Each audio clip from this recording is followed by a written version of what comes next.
तो last part के and में हमने देखा था कि मैक्स अपनी फैमिली को लेकर अपने घर वापस आ गया था, जिसके बाद वो अपने रिस्ट डिवाइस से कनेक्ट होकर मास्टर की एक स्टूडेंट डुओई से लड़ने लगता है, क्योंकि ये उसकी ट्रेनिंग का हिस्सा था।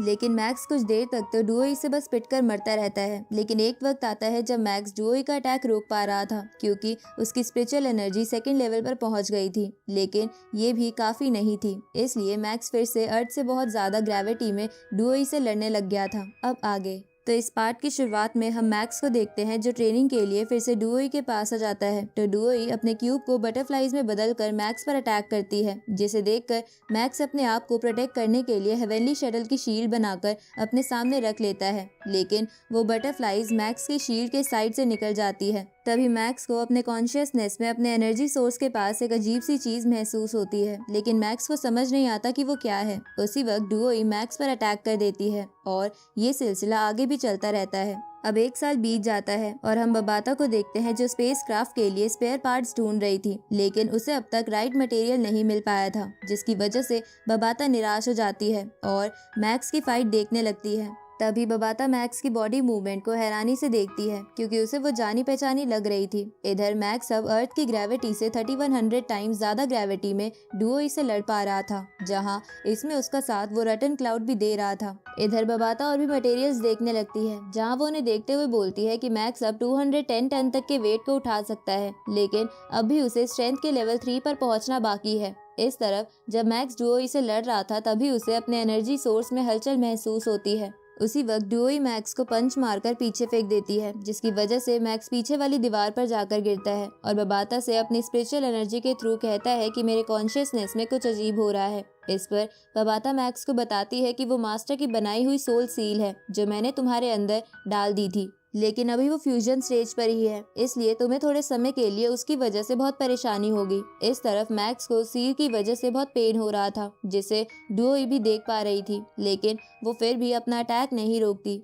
इधर बबाता को अपने सॉफ्टवेयर्स में अलर्ट मैसेज मिलता है कि डुओई आउट ऑफ कंट्रोल हो रही है। दूसरी तरफ डुओई मैक्स पर अटैक करके उसके हाथ पैर अपनी स्पिरिचुअल एनर्जी से पकड़ लेती है और धीरे धीरे मैक्स के पास आने लगती है, जिसकी वजह से मैक्स को ऐसा लग रहा था कि उसके एनर्जी सोर्स के पास एक बहुत बड़ा ब्लैक होल बढ़ रहा है। तभी डुओई मैक्स के एनर्जी सोर्स को अपने ब्लैक होल में खींचने लगती है, क्योंकि वो मैक्स की एनर्जी एब्जॉर्ब करना चाहती थी। इधर बबाता देखती है कि डुओई को कंट्रोल करने वाला प्रोग्राम अपने आप ही काम कर रहा है। ये देखकर बबाता उस प्रोग्राम को ठीक करने की कोशिश करती है, लेकिन वो उसमें कामयाब नहीं हो पाती, जिसकी वजह से उसे समझ नहीं आ रहा था कि वो क्या करे। तभी बबाता डुओई के पास चली जाती है और उसे कहती है कि तुम ऐसा मत करो, क्योंकि तुम्हारे पास कोई सोल नहीं है, तो तुम इस एनर्जी को कहाँ स्टोर करोगी। लेकिन डुओई नहीं रुकती, तो बबाता उसका हाथ पकड़कर उसे दूर करने की कोशिश करती है और उसे बोलती है कि तुम ये सब बंद करो, क्योंकि अगर तुमने ऐसा नहीं किया तो मैक्स इससे सच में मर सकता है।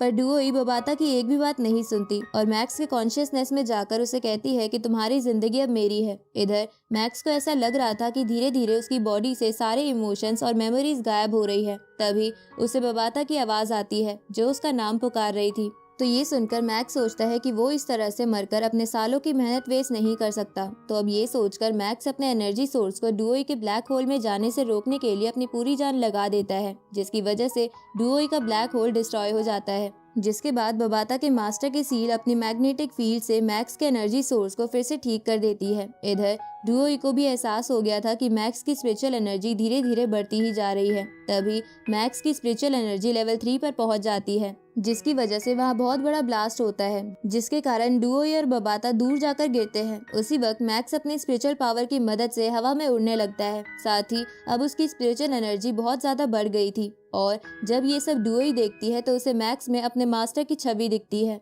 तभी हम डुओई का एक पास देखते हैं, जब वो बबाता के मास्टर से हार गई थी, जिसके बाद मास्टर डुओई से कहते हैं कि तुमने पावर के चक्कर में अपने लवर को मार दिया, अपने क्लैन को छोड़ दिया, तो तुम अब मेरे पास क्यों आई हो। इस पर डुओई मास्टर से बोलती है कि वो मास्टर की स्टूडेंट बनना चाहती है, क्योंकि आज तक वो मास्टर के अलावा किसी से भी नहीं हारी थी। तो अब मास्टर भी डुओई को एक कंडीशन पर अपना स्टूडेंट बना लेते हैं। इधर मैक्स भी ये सब देख पा रहा था, क्योंकि उसके अंदर अब मास्टर की सील थी। तभी मैक्स अपने सामने मास्टर के बाकी 5 स्टूडेंट्स को कुछ करता हुआ देखता है, लेकिन उसे समझ नहीं आता कि वो लोग क्या कर रहे हैं। उसी वक्त डुओई मैक्स के माइंड से कनेक्ट होकर उसे बताती है कि जब मास्टर मारे गए थे तब हमने उन्हें बचाने के लिए अपनी स्पिरिचुअल पावर्स मिलाकर एक हेक्साग्राम फॉर्मेशन बनाई थी, लेकिन फिर भी हम अपने मास्टर को बचाने में फेल हो गए थे।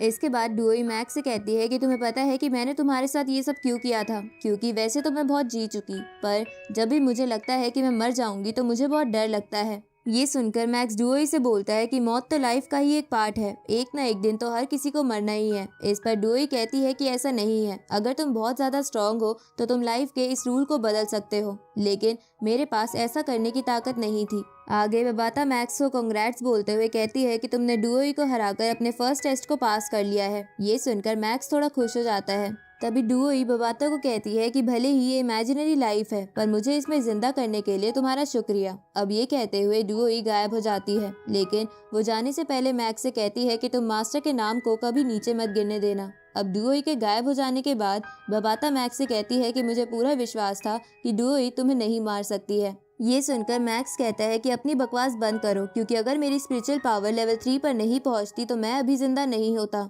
इसके बाद मैक्स बबाता को हेक्साग्राम वाली बात बताकर कहता है कि डुओई मास्टर के लिए अपनी लाइफ सेक्रीफाइस करने के लिए भी तैयार थी। इस पर बबाता मैक्स से बोलती है कि वो तो होगा ही, क्योंकि हम मीटरॉइड स्टार के रहने वाले हैं, जिसकी वजह से अगर मुझे भी तुम्हें स्पेस में ले जाने के लिए कुछ भी करना होगा तो मैं जरूर करूंगी। ये सुनकर मैक्स कहता है कि ठीक है, पर अगर तुमने अर्थ को नुकसान पहुंचाने की कोशिश की तो मैं तुम्हारा साथ नहीं दूंगा। आगे हम एक अमेरिकन पोर्ट को देखते हैं जहाँ कई सारी शिप्स खड़ी थी और कई सारी शिप्स रिसोर्स लेकर आ रही थी। तभी उस पोर्ट पर एक बड़ी सी शिप एक मॉन्स्टर को लेकर आती है, जिसे देखकर वहाँ खड़े मो हेंडरसन पोर्ट कैप्टन से कहते हैं कि ये थर्ड बॉडी एक किंग लेवल मॉन्स्टर की है, जो हमें पिछले 3 महीनों में मिली है, पर क्या हमें इसके अलावा और कुछ नहीं मिला। ये सुनकर वहाँ खड़ा एक ऑफिसर मो हेंडरसन को एक क्लिप दिखाता है, जिसमें एक लेजर बीम ने अमेरिका के कई ट्रांसपोर्ट प्लेन्स को डिस्ट्रॉय कर दिया था। अब वो ऑफिसर मो हेंडरसन को बताता है कि उन प्लेन्स के अंदर वो मलबा था जो हम एंशिएंट रुइंस से लाए थे, लेकिन अचानक से एक लेजर बीम ने उन प्लेन्स को नीचे गिरा दिया। ऊपर से जब रेस्क्यू टीम जब उन प्लेन क्रैश के बाद वहाँ सर्च करने गई तो उन्हें अपने पावरफुल डिटेक्टर से भी उन प्लेन्स का एक टुकड़ा भी नहीं मिला। ये सुनकर मो हेंडरसन कहता है कि जरूर वहाँ कुछ तो हुआ होगा, इसलिए वहाँ एक और शिप के ग्रुप को भेजो। तभी पोर्ट कैप्टन हेंडरसन को बताता है कि थोड़ी देर में यहाँ वॉर गॉड पैलेस का कायता भी अपने शिप के ग्रुप को लेकर आने वाला है। इधर कुछ सोल्जर्स शिप से सामान उतार रहे थे। उसी वक्त सारे पोर्ट के लोगों को कुछ अजीब सी चीज महसूस होती है। तभी अचानक से आसमान पूरा काला हो जाता है और बहुत से बर्ड समुंदर की तरफ से आने लगते हैं। इस तरफ उस पोर्ट से थोड़ी दूर एक वॉर शिप को अपने करीब एक मॉन्स्टर आता हुआ दिखता है, तो वो शिप कैप्टन तुरंत ही उस मॉन्स्टर को देखने के लिए फाइटर जेट्स अपने शिप से रवाना करवा देता है। इधर मो हेंडरसन को भी ये पता चल गया था कि उनके आसपास एक मॉन्स्टर है। दूसरी तरफ उन फाइटर जेट्स में बैठे पायलट्स को समझ नहीं आता कि वो किस तरह का मॉन्स्टर है। इधर मो हेंडरसन भी मॉन्स्टर की न्यूज कंफर्म होते ही उस पर अटैक करने के लिए ऑर्डर्स दे देता है, जिसकी वजह से सभी सोल्जर्स वहां से सामान हटाने लगते हैं और लेजर लाइट्स तैयार होने लगती है। इधर उस शिप के कैप्टन को एक ऑफिसर बताता है कि एनर्जी स्केल पर पता नहीं चल रहा है कि ये किस लेवल का मॉन्स्टर है, क्योंकि इसकी पावर एनर्जी स्केल से भी ऊपर की है। ये सुनकर वो कैप्टन सोचता है कि कहीं ये कोई नया एम्पायर लेवल मॉन्स्टर तो नहीं। इधर उस पोर्ट से भी कई सारे फाइटर जेट्स और शिप्स उस मॉन्स्टर की तरफ भेज दी जाती है, पर वो मॉन्स्टर उन प्लेन्स को बड़े आराम से डिस्ट्रॉय कर देता है। और ये मॉन्स्टर और कोई नहीं बल्कि वही मॉन्स्टर था जिसका एग आसमान से गिरा था और उसने कई सारी वेल्स फिशेस को मार दिया था। उसी वक्त वो मॉन्स्टर उस दूसरी वाली शिप को अपने हॉर्न की मदद से बीच में से कट कर देता है, जिसे देखकर मो हेंडरसन भी हैरान हो जाता है। अब वो मॉन्स्टर तेजी से सभी शिप्स को तबाह कर देता है और उस पोर्ट की तरफ आने लगता है, जिसकी वजह से सी का वाटर फ्लो चेंज होने लगता है और जगह जगह पानी भरने लगता है। इधर मो हेंडरसन उस मॉन्स्टर को देखने के लिए हवा में आता है, तभी वो मॉन्स्टर भी पानी के बाहर आ जाता है, जहां अब वो पहले से बहुत बड़ा हो गया था और मो हेंडरसन भी उसके सामने चींटी से भी छोटा लग रहा था। तभी वो मॉन्स्टर अपने विंग्स को फैलाकर जोर जोर से चीखने लगता है, तो मो हेंडरसन उससे लड़ने के लिए तैयार हो जाता है। तभी कायता भी उस मॉन्स्टर को देखकर हैरान हो जाता है, क्योंकि वो अपनी शिप्स को लेकर वहां पहुंच गया था। और इसी के साथ ये पार्ट यहीं खत्म होता है।